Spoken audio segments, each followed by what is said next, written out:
Om Shanti. Good morning. सो आज बाबा स्व परिवर्तन की बातें करते हैं। परिवर्तन जीवन का एक सनातन नियम भी रहा है। और हम बच्चे भी जब बाबा के पास आते हैं तो लक्ष्य रहता है कि पहले मुझे खुद का परिवर्तन करना है। स्व परिवर्तन से ही अपने समाज का, अपने देश का और विश्व का परिवर्तन संभव है। अगर हम अपने जीवन में देवताई क्वालिटीज को धारण करेंगे तो अपने जीवन से औरों की सेवा करना सहज बन जाता है। क्योंकि आज देश दुनिया प्रैक्टिकल देखना चाहती है। थ्योरी सबके पास बहुत सारी है। तो आज हम देखेंगे कि अगर हमें अपने जीवन में परिवर्तन करना है तो वो परिवर्तन के कौन कौन से स्टेप्स होते हैं। अगर उसको मैंने समझ लिया तो बाबा कहते हैं परिवर्तन करना सहज हो जाएगा। तो सबसे पहला स्टेप बाबा समझाते हैं वो है सेल्फ अंडरस्टैंडिंग। मुझे अपने आप की समझ चाहिए। हम्म, मुझे कहाँ परफेक्शन, कहाँ तक परफेक्शन अपने जीवन में लानी है और हमारे में कौन कौन सी कमियां हैं। तो जितना साइलेंस में बैठकर अंतर्मुखी बनकर जब ये बात सोचेंगे तो समझ में आएगा कि भाई हम बाबा के पास किस लिए आए। देवता बनने के लिए आए हैं, फरिश्ता बनने के लिए आए हैं। तो फरिश्ता की कौन कौन सी क्वालिटीज होती है और हम उस लक्ष्य पर पहुंचने के लिए कहाँ पर है, कितना दूरी वो लक्ष्य मेरे से है। तो वो बैठ करके जब थोड़ी समझ प्राप्त कर लेते हैं तो फिर वो लक्ष्य पर पहुंचना हमारे लिए आसान हो जाएगा। फिर पापा कहते हैं सेकंड स्टेप कि जो हमारे से आगे हैं, जो हमारी दादियां हैं, सीनियर्स हैं, तो जितना जितना उन लोगों से हम पॉजिटिवली इंस्पायर होते रहेंगे उतना उतना हम अपने जीवन में परिवर्तन ला सकेंगे। उन महान आत्माओं ने अपने जीवन में कैसे परिस्थितियों पर विजय प्राप्त की, उनकी विजय गाथा को हम सुनते रहे, प्रेरणाएं लेते रहे। और जितना ज्यादा हम उनके संग में रहेंगे तो संग का रंग आत्मा पर डेफिनेटली चढ़ता है। तो हमारे में अपने आप वो परिवर्तन आता रहेगा। तीसरा स्टेप बाबा बताते हैं कि मुरली के आईने में हमें खुद को देखना है। मुरली इज लाइक अ मिरर। तो मुरली सुनते सुनते हमारी वो अवेयरनेस होनी चाहिए कि आज की मुरली में बाबा ने मेरे लिए कौन सी बात बताई है, मुझे कौन से पुरुषार्थ पर विशेष ध्यान रखना है। कई बार मुरली सुनते सुनते हम कमेंट भी करते हैं कि ओ आज की मुरली में तो बाबा ने फलाने के ऊपर चलाई, फलाने के बारे में कुछ कहा। नहीं, बाबा मेरा गोपी वल्लभ है, वो मुझे सुना रहा है मुरली। तो मेरे को कौन सी बात धारण करनी है उस लक्ष्य से हम बाबा की मुरली सुनते हैं, तो अपने आप परिवर्तन आता जाता है। ढेर सारी बातें नहीं ले, रोज की मुरली से एक बात मुझे धारण करनी है। तो इससे बाबा कहते मुरली के दर्पण में अपने आप को देखेंगे ना, परिवर्तन आता जाएगा। फिर बाबा कहते हैं कि कई बार परिवर्तन के लिए डीप रियलाइजेशन चाहिए। कई बातें तो हम सब रियलाइज तो कर लेते हैं कि ये नहीं होना चाहिए, मुझे ये करना है, ऐसे करना है। ये वहां तक ही वो कभी कभी रह जाता है, वो प्रैक्टिकल में नहीं आता है। तो डीप रियलाइजेशन उसको कहते हैं कि एकदम हमारे मन को धक्का लग जावे कि भाई ये मुझे अपने जीवन में करना है। इसीलिए मैं बाबा के पास आया था। तो ये जो अंदर में ये धक्का लगता है, तब समझो हमारे जीवन में बाबा कहते परिवर्तन आता जाएगा। फिर फुल अटेंशन भी चाहिए। डीप रियलाइजेशन के बाद अवेयरनेस चाहिए, वो जागरण चाहिए। देखो हम मुरली जब खुद सेल्फ स्टडी के लिए पढ़ते हैं या किसी को रिवाइज कराने के लिए मुरली पढ़ते हैं, दोनों में, दोनों के अटेंशन में जमीन आसमान का फर्क पड़ जाता है। तो जितना जितना हम गहराई से एक एक बाबा की बातों को समझते जाएंगे, उतना उतना हमारे जीवन में हमारे पुरुषार्थ के ऊपर हमारा एक विशेष अटेंशन रहेगा। और ये कभी कभी परिस्थितियां हमारे जीवन में आ जाती है, विघ्न आ जाते हैं, तूफान आते हैं। वो तूफान भी हमारे जागरण को तेज कर देते हैं। नेचुरल हमारा अटेंशन रहता है, तो अंदर में लक्ष्य रहता है कि बार बार मुझे परिस्थितियों से हारना नहीं है, परंतु स्व स्थिति में रह करके मुझे उन परिस्थितियों का जीवन में सामना करना है।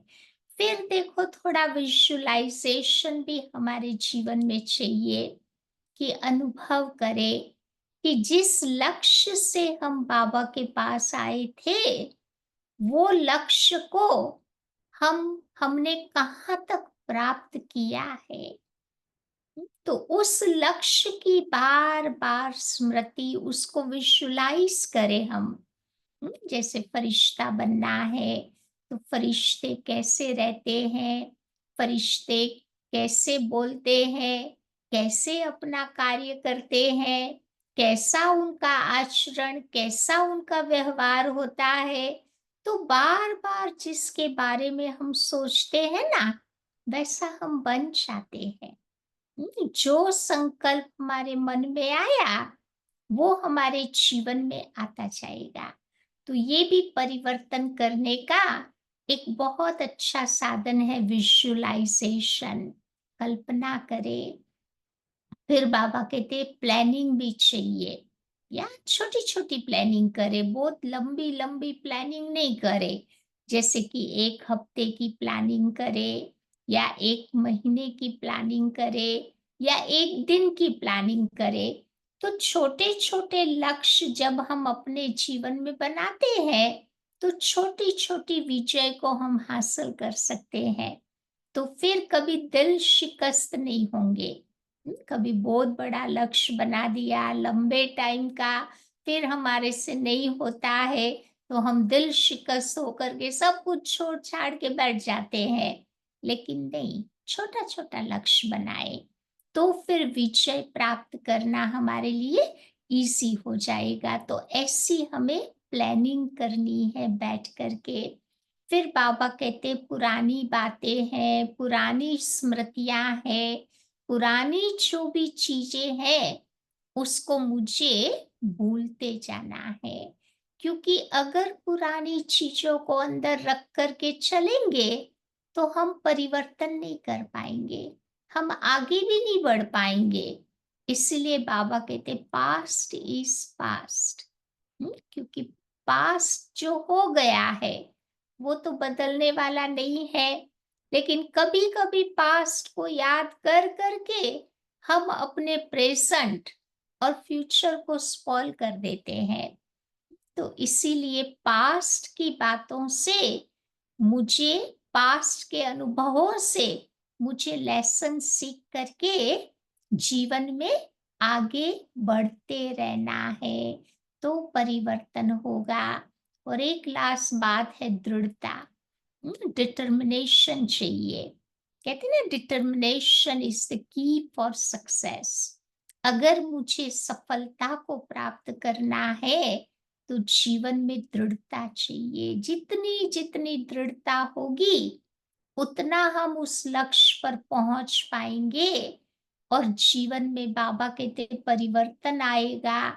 फिर हमारे कर्म श्रेष्ठ होंगे, फिर माया हमें हार्ड टाइम नहीं देगी, फिर हमारा पुरुषार्थ भी बहुत अच्छा चलता रहेगा। और एक लास्ट बात बाबा बता रहे हैं कि धर्मराज हमें बनना है, खुद के ऊपर धर्मराज बनना है, खुद की कमी कमजोरियों के ऊपर धर्मराज बनना है, उसको हल्के में नहीं लेना है। तो आगे बढ़ जाएंगे और हमारे जीवन में परिवर्तन हो जाएगा। तो फिर हम अन्य आत्माओं के जीवन को बनाने के लिए निमित्त बन जाएंगे। तो आइए सुनते हैं, आज की बाबा की मुरली है 7 दिसंबर की। बाबा कहते हैं मीठे बच्चे, सारा मदार तुम्हारे कर्मों पर है। सदा ध्यान रहे कि माया के वशीभूत होकर कोई भी उल्टा कर्म न हो जिसकी फिर सजा खानी पड़े। कहते हैं ना, as you sow you reap. अच्छे कर्म का फल अच्छा होता, कोई बुरा काम करते हैं तो उसका फल भी आत्मा को डेफिनेटली भुगतना ही पड़ता है। आज का प्रश्न है, बाप की नजर में सबसे अधिक बुद्धिमान कौन है? बाबा किसको बुद्धिमान बच्चा कहते हैं? तो बाबा कहते हैं जिनमें पवित्रता की धारणा है वही बुद्धिमान है, और जो पतित है वो बुद्धिहीन है। लक्ष्मी नारायण को सबसे अधिक बुद्धिमान कहेंगे। तुम बच्चे अभी पुरुषार्थ कर रहे हो बुद्धिवान बनने का, लक्ष्मी नारायण जैसा बनने का। तो पवित्रता ही सबसे मुख्य है। इसीलिए बाबा तुम बच्चों को सावधान करते हैं, अटेंशन दिलवा रहे हैं कि बच्चे ये आंखें तुम्हें धोखा न दे, इनसे संभाल करना है। इस पुरानी दुनिया को देखते हुए भी न देखो, नई दुनिया को याद करो। जो अपनी दुनिया है उसे बाबा कहते याद करो। ओम शांति। मीठे मीठे सिकिलधे बच्चे, ये तो समझते हैं कि इस पुरानी दुनिया में अभी हम थोड़े दिन के मुसाफिर है। दुनिया के मनुष्य समझते हैं अभी 40,000 वर्ष यहाँ रहने का है। कहते हैं ना, कलयुग छोटा बच्चा है, उसको खत्म होने में 40,000 वर्ष लगेंगे। लेकिन तुम बच्चों को तो निश्चय है ना, तो ये बातें तुम नहीं भूलो। यहाँ बैठे हो तो भी तुम बच्चों को अंदर में गद गद होना चाहिए। इन आंखों से जो कुछ तुम देखते हो सब विनाश होने वाला है। आत्मा तो अविनाशी है। हम आत्मा ने 84 जन्म लिए हैं। अभी बाबा आया है। इसलिए बाबा आया है बच्चों को घर ले जाने के लिए। घर को छोड़े कितना टाइम हो गया? 5000 वर्ष हुआ ना। तो अभी बाबा आया है अपने घर ले जाने के लिए। पुरानी दुनिया जब पूरी होती तब तो बाबा आते हैं नई दुनिया बनाने। नई सो पुरानी, पुरानी सो नई कैसे बनती है? ये तुम्हारी बुद्धि में है। तो हमने अनेकों बारी चक्कर लगाया है। अभी ये चक्कर पूरा होता। जो बेहद की साइकिल है ना, ड्रामा, अभी पूरा होता है। नई दुनिया में हम थोड़े ही देवताएं रहते हैं। मनुष्य वहां नहीं होंगे। लाइक मनुष्य नहीं कहेंगे ना, वहां के लोगों को देवता कहेंगे। बाकी सारा मदार है कर्मों के पर। मनुष्य उल्टा कर्म करते हैं तो उसे अंदर में खाता जरूर है। और वैसे भी बाबा के बच्चे बनने के बाद तो कोई भी गलत काम किया, तो अंदर में रियलाइज तो आत्मा करती है ना। तो इसीलिए बाप पूछते हैं कि इस जन्म में कोई ऐसे पाप तो नहीं किए हैं? ये तो है ही पतित शीच शी रावण राज्य। ये धुंधकारी दुनिया है। अब बाबा तुम बच्चों को वर्षा दे रहे हैं। अभी तुम भक्ति नहीं करते हो। भक्ति के अंधियारे में धक्के खा करके आए हो। भक्ति में भटकना ही होता है ना, इधर गए उधर गए, कितने धक्के खाए। तो बाबा कहते हैं सब धक्के खा के बाबा के पास आए हो। अभी बाबा का हाथ मिला है। बाप के सहारे के बिगर तुम विषय वैतरणी नदी में गोता खाते थे। तो आधा कल्प है ही भक्ति। ज्ञान मिलने से तुम सतयुगी नई दुनिया में चले जाते हो। अभी तो ये है पुरुषोत्तम संगम युग, जबकि तुम पतित छी छी से गुल कांटों से फूल बन रहे हो। तो ये सब बातें तुम बच्चों को कौन बताता है? तो कहेंगे बेहद का बाप। लौकिक बाप को बेहद का बाप नहीं कहेंगे। तुम ब्रह्मा और विष्णु के भी ऑक्यूपेशन को जान गए हो। तो तुम बच्चों को कितना शुद्ध नशा रहना चाहिए। मूल वतन, सूक्ष्म वतन, स्थूल वतन, ये सब संगम पर ही तो होता है। तो बाबा बैठ अभी तुम बच्चों को समझाते हैं। कौन सी बात समझाते हैं? कि पुरानी और नई दुनिया का ये है संगम युग।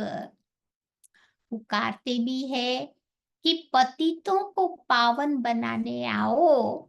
बाबा का भी इस संगम युग पर पाठ चलता है, क्योंकि वही तो क्रिएटर डायरेक्टर है ना।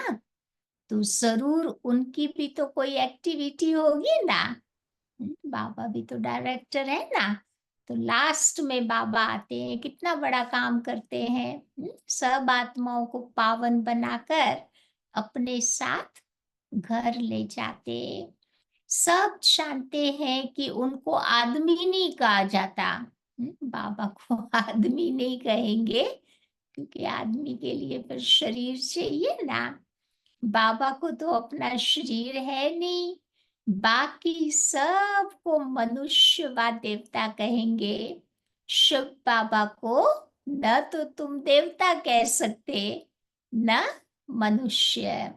ये तो टेम्पररी बाबा ने शरीर लोन पर लिया है। ब्रह्मा का शरीर वो भी ब्रह्मा बाबा का है, शिव बाबा का तो है नहीं। वो गर्भ से थोड़े पैदा हुए हैं। बाबा खुद कहते हैं, बच्चे, शरीर बिगर मैं राजयोग कैसे सिखलाऊंगा। हमको तो मनुष्य लोग भल कह देते हैं कि मैं ठिक्कर भीतर सब में हूँ, परंतु अभी तुम बच्चे समझते हो कि मैं कैसे आता हूँ। अभी तुम राजयोग सीख रहे हो। कोई मनुष्य तुम्हें ये राजयोग सिखला न सके। देवताएं भी राजयोग सीख न सके, क्योंकि देवताओं को भी जरूरत नहीं है ना ज्ञान योग की। ऑलरेडी वो सीखे हुए थे उनके लास्ट जन्म में। तो यहाँ इस पुरुषोत्तम संगम युग पर राजयोग सीख करके तुम देवता बनते हो। अभी तुम बच्चों को अथाह खुशी होनी चाहिए। कौन सी खुशी होनी चाहिए? कि अभी हमने 84 का चक्र पूरा किया है। बाबा कल्प कल्प आते हैं। बाबा खुद कहते हैं कि ये बहुत जन्मों के अंत का जन्म है। हम सब का ये लास्ट जन्म है। श्री कृष्ण तो सतयुग का प्रिंस था। फिर वही 84 का चक्कर लगाते हैं। शुभ बाबा तो 84 के चक्र में नहीं आएंगे ना। श्री कृष्ण की आत्मा ही सुंदर से पर श्याम बनती है। ये बातें किसी को भी पता नहीं है। तुम्हारे में भी नंबरवार जानते हैं। बाबा तो ज्ञान दे देते हैं, परंतु समझ बाबा कहते हैं हरेक की नंबरवार बुद्धि के आधार पर है। माया देखो बहुत कड़ी है। माया कभी किसी को छोड़ती नहीं है।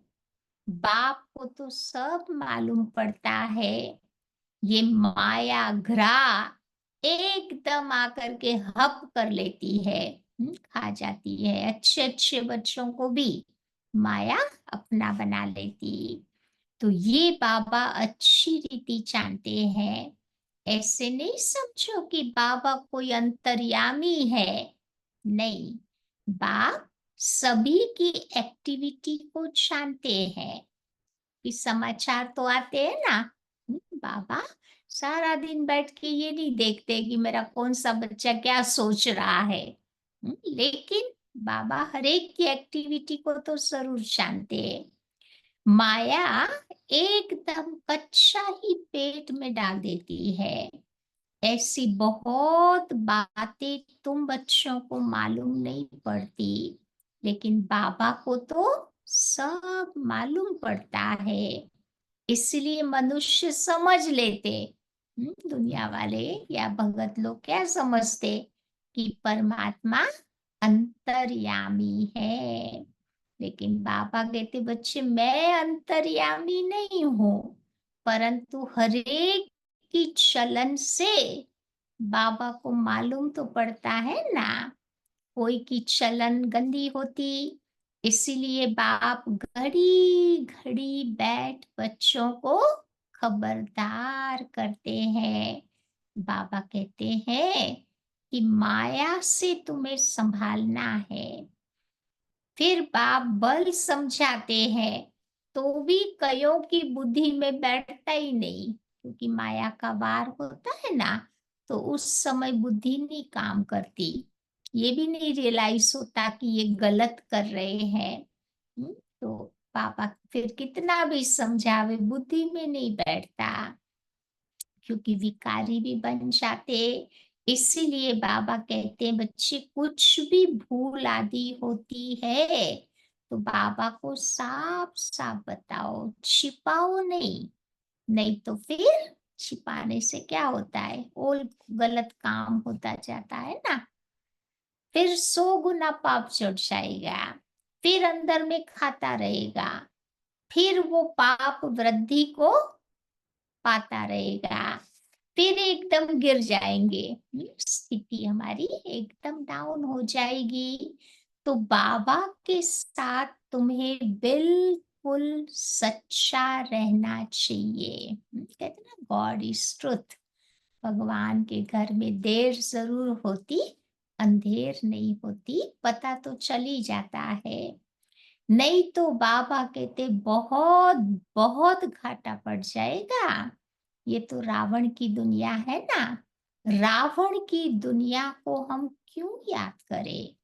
हमें तो नई दुनिया में जाना है।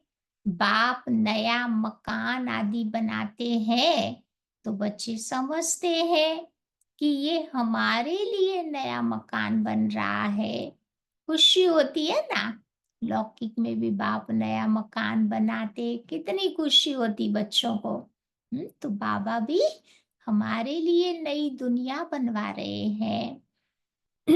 तो अभी हम नई दुनिया में जाने वाले हैं, इसीलिए जितना बाबा को याद करेंगे उतना गुल गुल बन जाएंगे। फ्लावर की तरह।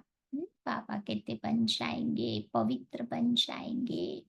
हम विकारों के वश होकर कांटा बन पड़े। अभी तुम बच्चे जानते हो, जो नहीं आते हैं वो तो माया के वश हो गए। बाप के पास है ही नहीं, फिर वो ट्रेटर भी बन जाते, पुराने दुश्मन के पास चले जाते। ऐसे ऐसे बहुतों को माया हप कर लेती है, हरा देती है। कितने बच्चे खत्म हो गए। ऐसे कितने बच्चे बाबा को छोड़ के चले भी गए। बहुत अच्छे अच्छे हैं जो कह कर के जाते हैं कि हम तो ऐसे करेंगे, हम तो ये करेंगे। नहीं, मधु बनाते हैं ना, बाबा से बहुत अच्छी अच्छी प्रतिज्ञा करके जाते हैं। हम तो यज्ञ के लिए प्राण देने के लिए भी तैयार है, लेकिन आज वो बच्चे है नहीं। तो तुम्हारी लड़ाई होती ही है माया के साथ। दुनिया में ये कोई नहीं जानता कि माया से लड़ाई कैसे होती है। बाबा कहते दुनिया में कोई को नहीं पता कि माया के साथ हमारी लड़ाई कैसे होती है। शास्त्रों में फिर दिखाया है कि देवताओं और असुरों में लड़ाई हुई, फिर कौरवों और पांडवों की लड़ाई हुई। कोई से भी पूछो, ये दो बातें शास्त्रों में कैसे लिखी है। अब देवताएं तो अहिंसक होते हैं, वो कैसे लड़े होंगे। वो तो अहिंसक होते हैं ना, उनकी महिमा में बताते हैं ना, डबल अहिंसक। और वो तो होते ही है सतयुग में। वो फिर क्या कलयुग में लड़ने आएंगे? अपनी पावन दुनिया को छोड़ करके वो कलयुग में थोड़े लड़ने आएंगे। कौरव और पांडव का अर्थ भी नहीं समझते। शास्त्रों में जो लिखा है वही पढ़ करके बैठ करके सुनाते रहते हैं। बाबा की तो सारी गीता पढ़ी हुई है। भक्ति मार्ग में ब्रह्मा बाबा का एक नियम था, लेखराज बाबा का, कि वो गीता जरूर पढ़ते थे। चाहे ट्रैवलिंग भी करते हो तो भी पहले गीता का पाठ करते थे, उसके बाद वो कुछ खाना पीना लेते थे। तो अभी हम लोग क्या करते हैं, पहले सच्ची गीता सुनते हैं ना, उसके बाद फिर शरीर को खाना पीना देते। तो बाबा कहते हैं, जब ये ज्ञान मिला तो विचार चला कि गीता में ये जो लड़ाई आदि की बातें क्या लिखी है। श्री कृष्ण तो गीता का भगवान नहीं, इनके अंदर तो बाप बैठा था। तो इन द्वारा उसने उस गीता को भी छुड़वा दिया। जब बाबा को सच्चा ज्ञान मिल गया ना, फिर वो गीता पढ़ने की उनको आवश्यकता ही नहीं थी। तो अभी बाप के द्वारा कितना सोजरा मिला है। सोजरा माना लाइट मिली है। आत्मा का सोजरा होता, तब तो बाबा आते हैं। अपने को बाबा कहते आत्मा समझो, बेहद के बाबा को याद करो। भक्ति में भी तुम याद करते थे, भक्ति में भी तुमने कहा। याद आता है क्या कहा था बाबा को? मे बी ये शब्दों में नहीं, लेकिन इसी भाव में कुछ न कुछ कहा था कि हे बाबा, आप आएंगे तो हम बलिहार जाएंगे, आपके पर सरेंडर हो जाएंगे। परंतु वो कैसे आएंगे, कैसे बलिहार जाएंगे, ये थोड़े ही समझते थे। भक्ति में ये नहीं मालूम था। अभी तुम बच्चे समझते हो, जैसे बाप है वैसे हम आत्मा भी है। बाप का है अलौकिक जन्म। तुम बच्चों को कैसे अच्छी रीति बाबा बैठ पढ़ाते हैं।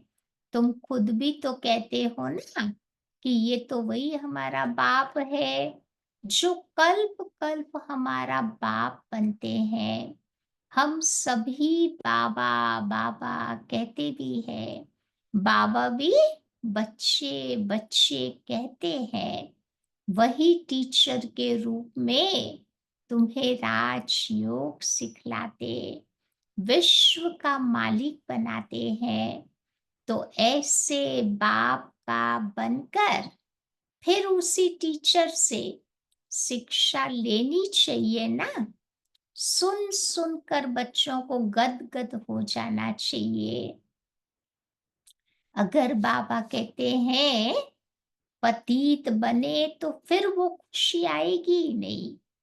बल कितना माथा मारे, वो फिर हमारे जाति भाई नहीं। यहाँ मनुष्यों के कितने सरनेम होते हैं, वो सभी हद की बातें। सतयुग में होगा हमारा सरनेम, वहाँ जरूरत ही नहीं है। संगम का हमारा सरनेम है। कौन सा सरनेम है? हम सब क्या कहलाते हैं? ब्रह्मा के बच्चे कहलाते हैं ना। तो ब्रह्मा कुमार, ब्रह्मा कुमारी, वो हमारा सरनेम हो गया। देखो तुम्हारा सरनेम कितना बड़ा है। ब्रह्मा को भी क्या कहते हैं? Great great grandfather. परंतु उनको कोई नहीं जानता। और शिव बाबा को तो सर्वव्यापी कह दिया। ब्रह्मा बाबा को कोई जानता नहीं, शिव बाबा को बोल दिया सब में बैठा है। ब्रह्मा का भी किसी को पता नहीं। चित्र भी है, ब्रह्मा विष्णु शंकर। फिर ब्रह्मा को सूक्ष्म वतन में ले गए हैं, परंतु उनकी बायोग्राफी को बिल्कुल नहीं जानते। सूक्ष्म वतन में फिर ब्रह्मा कहाँ से आया, वहाँ कैसे अडॉप्ट करेंगे? बाबा ने समझाया है कि बच्चे ये हमारा रथ है। बहुत जन्मों के अंत में मैंने इसमें प्रवेश किया।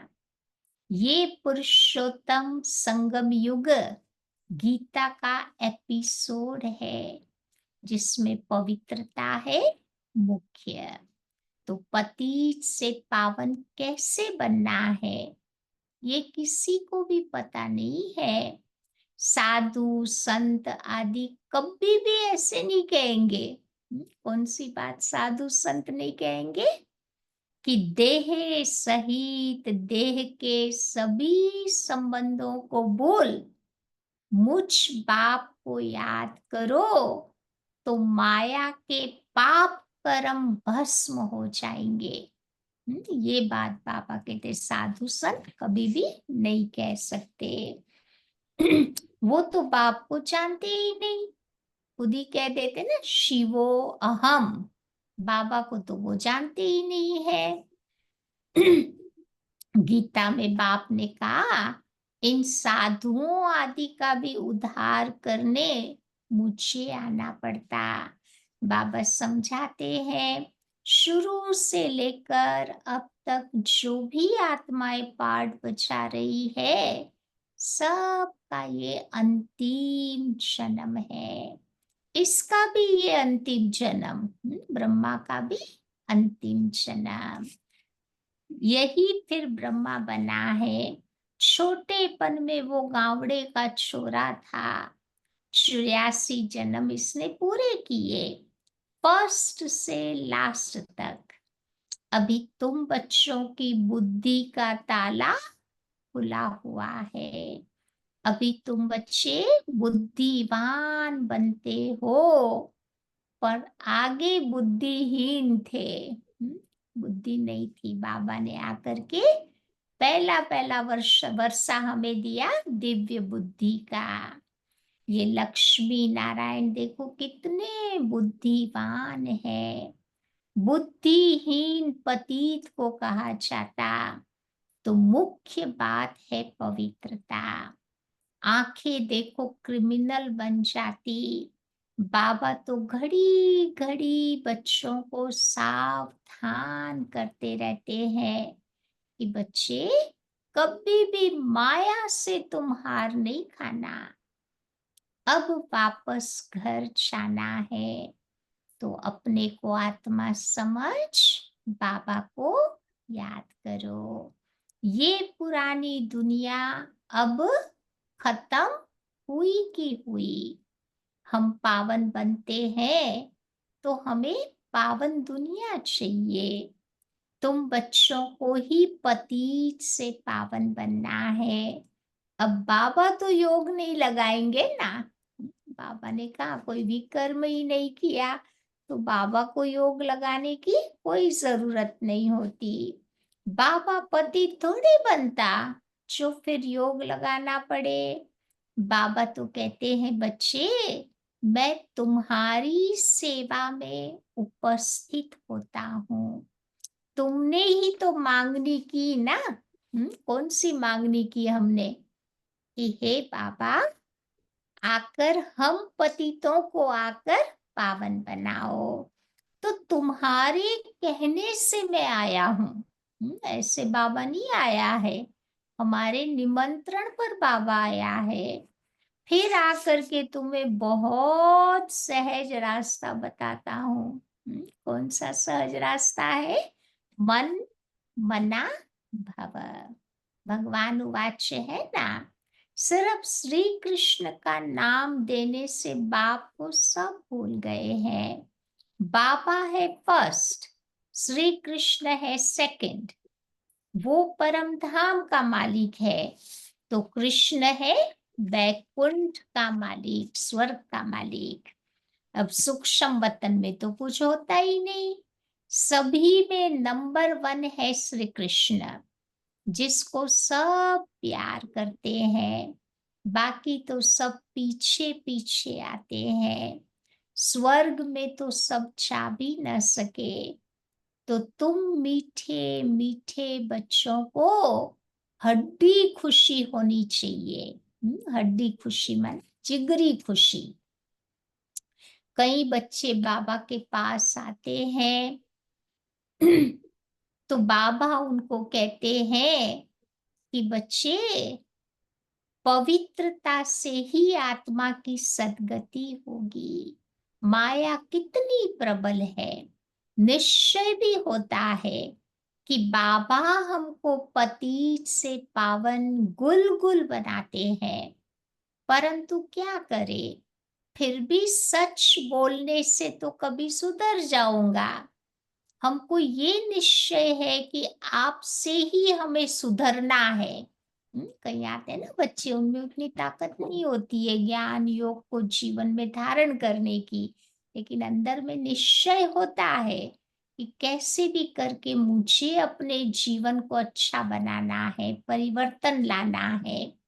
हमको ये निश्चय है कि आपसे ही हमें सुधरना है। बाबा ही मेरा जीवन ऐसा बना सकता है। तो बाबा को ऐसे बच्चों पर तरस पड़ता है। बाबा कहते बच्चे ये फिर भी होगा, नथिंग न्यू। बाबा तो रोज रोज बच्चों को श्रीमत देते हैं, कोई अमल में लाते हैं। इसमें बाबा क्या कर सकता है? बाबा तो कहेगा शायद इनका पार्ट ही ऐसा है। कोई कोई अच्छी धारणा करते हैं, कोई नहीं भी करते हैं। तो बाबा तो साक्षी होकर के देखता है, बाबा थोड़ा किसी को फोर्स करता।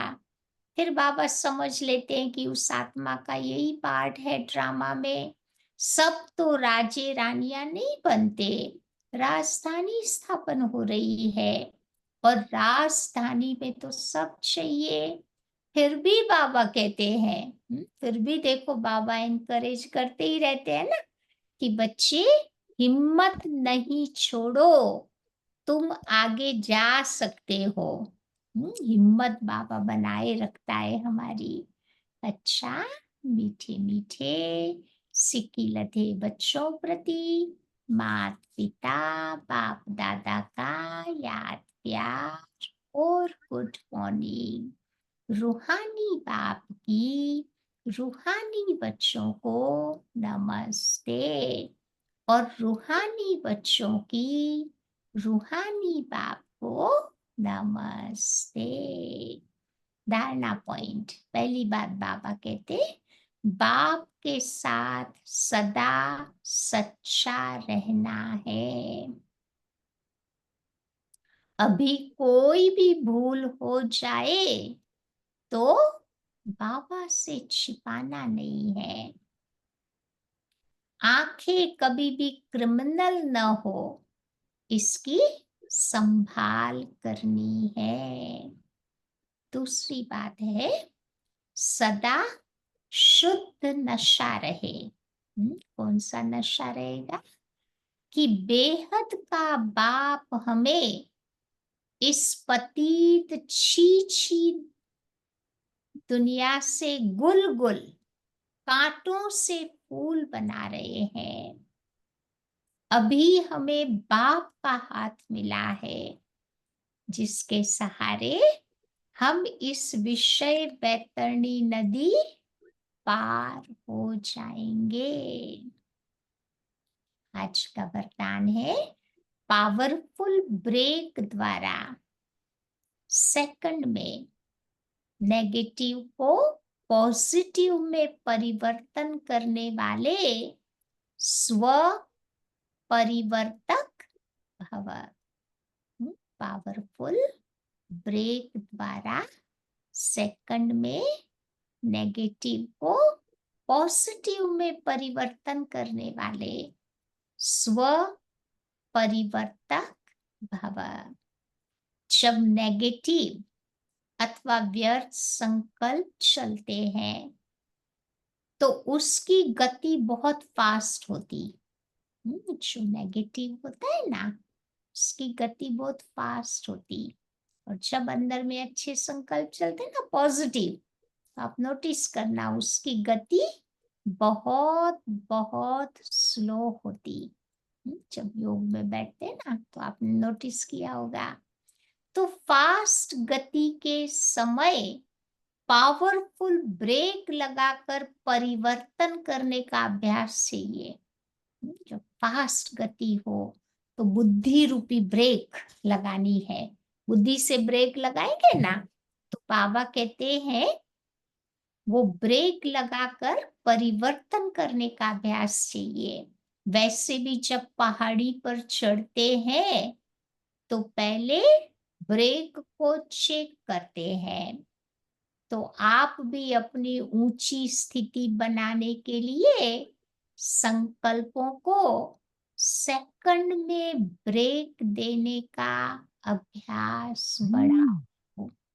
जब अपने संकल्प व संस्कार एक सेकंड में नेगेटिव से पॉजिटिव में परिवर्तन कर लेंगे, तब स्व परिवर्तन से विश्व परिवर्तन का कार्य संपन्न होगा। समझा? तो बुद्धि रूपी ब्रेक पावरफुल चाहिए। तो बाबा कहते हैं नेगेटिव को पॉजिटिव में परिवर्तन कर लेंगे।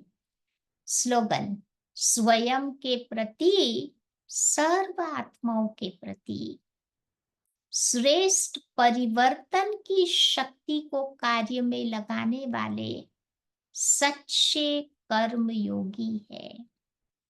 जो स्वयं के प्रति और सर्व आत्माओं के प्रति श्रेष्ठ परिवर्तन की शक्ति को कार्य में लाने वाले सच्चे कर्म योगी है। तो ऐसा सच्चा कर्म योगी हमें बनना है। समझा? तो आज क्या याद रखेंगे? परिवर्तन की शक्ति। उसके जो स्टेप्स हमने डिस्कस किए ना, उसके पर थोड़ा और गहराई से सोचना। तो बाबा कहते हम स्व परिवर्तन से विश्व का परिवर्तन इजीली कर पाएंगे। ठीक है, चलो बाबा के पास चलते हैं और